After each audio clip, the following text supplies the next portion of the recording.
Tonight, our special transmission as Canadian MPs debate urgent recognition of a Palestinian state. Assalamu alaikum and good evening. This is Muslim News Canada on Muslim Network TV. I'm Aisha Ashraf. Today is the 355th day since the onset of Israel's war in Gaza. Israeli forces have killed 28 Palestinians in the past 24 hours. 85 have been injured. The Gaza Health Ministry says many victims remain trapped beneath rubble. The Israeli onslaught has displaced almost the entire population of the territory. An ongoing blockade has led to severe shortages of food, clean water, and medicine. Gaza's government media office says Israel has returned 88 dead bodies. The office says the government has not provided information about their identities. The corpses have been returned without the supervision of a local or international body. At the time of writing, at least 41,495 civilians have been killed. 96,006 have been injured.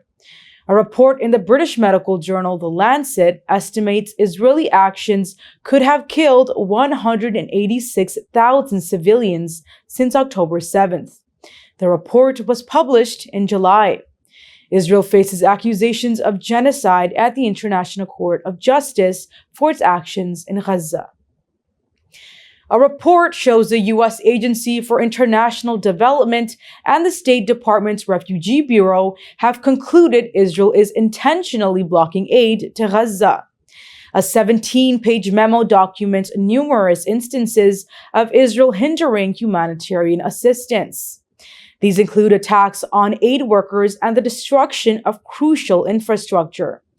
Despite the findings, U.S. Secretary of State Antony Blinken has dismissed the report during congressional testimony. Blinken says there is no evidence of Israel blocking aid. The comments have received backlash from other officials. Some of them are calling for a reevaluation of U.S. military support to Israel under existing laws. The Lebanese Health Ministry reports Israeli strikes today have killed at least 22 civilians. Dozens are injured. Over 500,000 people have been displaced. Reports say 4 casualties and 38 injuries have occurred in the Ba'alabek al-Harmal province. 5 fatalities and 27 injuries have been recorded in the towns of Tabnin and Bith Jebel in South Lebanon. A cameraman, Kamil Karaki, has been killed by an Israeli air raid on Qatara town. Another journalist, Hadi al-Sayed, was killed on Monday. Karaki is the 5th journalist to be killed in Lebanon since October 7th. Hezbollah has claimed responsibility for a missile attack on the Mossad headquarters near Tel Aviv. The missile was intercepted in the air. The Israeli army reports 40 rockets have been fired from Lebanon into northern Israel. Foreign ministers from Egypt, Iraq, and Jordan condemned the violence. They warned that the situation could lead to an all-out war. Israeli media reports say the army is preparing for a possible ground operation in Lebanon. Reports say Defense Minister Yoav Gallant has briefed soldiers for a ground invasion. World leaders have condemned Israel and the U.S. amid ongoing violence in Gaza. On the first day of the annual United Nations General Assembly session, Arab, Latin American, and African leaders expressed their outrage. They have shown frustration over the failure to secure a ceasefire deal. Turkish President Recep Tayyip Erdogan has likened Israeli Prime Minister Benjamin Netanyahu to Adolf Hitler. Erdogan is calling for international intervention. Brazilian President Lula da Silva has criticized Israel's actions as collective punishment against Palestinians. Jordan's King Abdullah II has decried attacks on UN shelters. Colombia's Gustavo Petro is calling the violence a genocide against Palestinians. U.S. President Joe Biden has advocated for a two-state solution and a ceasefire. Biden, however, has supported Israel's right to defense. The session shows Israel's growing isolation on the world stage. The US and Israel have starkly disagreed on how to handle Lebanese militant group Hezbollah. This marks the first difference on how to handle the war since October 7th. The news comes after Israel launched an extensive airstrike against the group.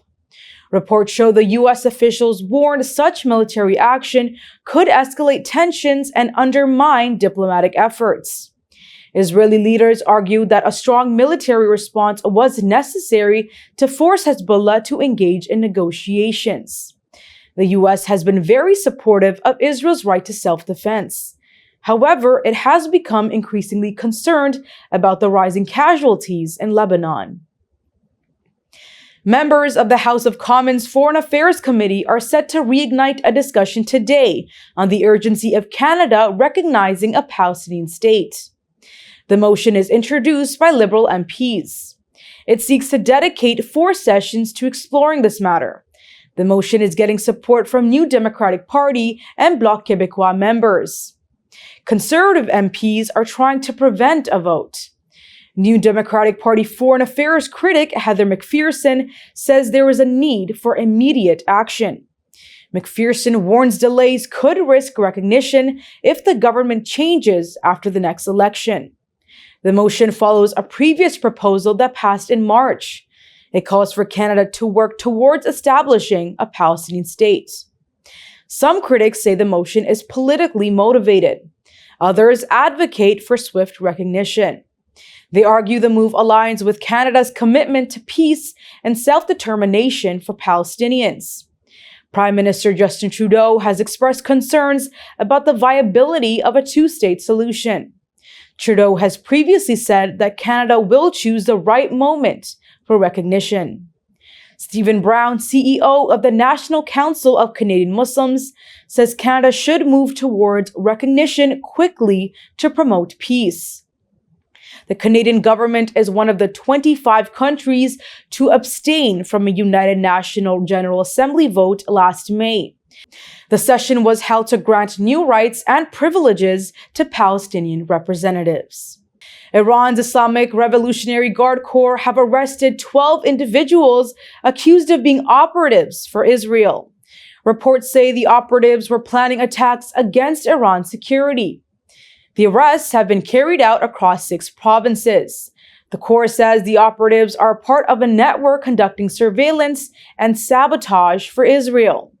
They say external forces, particularly the US and its allies, are attempting to destabilize Iran. This crackdown comes as there are reports of infiltrations within the Corps. Iranian-backed groups in the Middle East have also been facing severe security breaches. That's all from our Toronto studios. Thank you for watching Muslim News Canada. We're a community channel dedicated to bringing you stories you can trust. Please like, share, and subscribe to our content. You can also comment to let us know what you think of our coverage. You can donate now by visiting muslimnetwork.tv/donate. For more content, keep watching Muslim Network TV.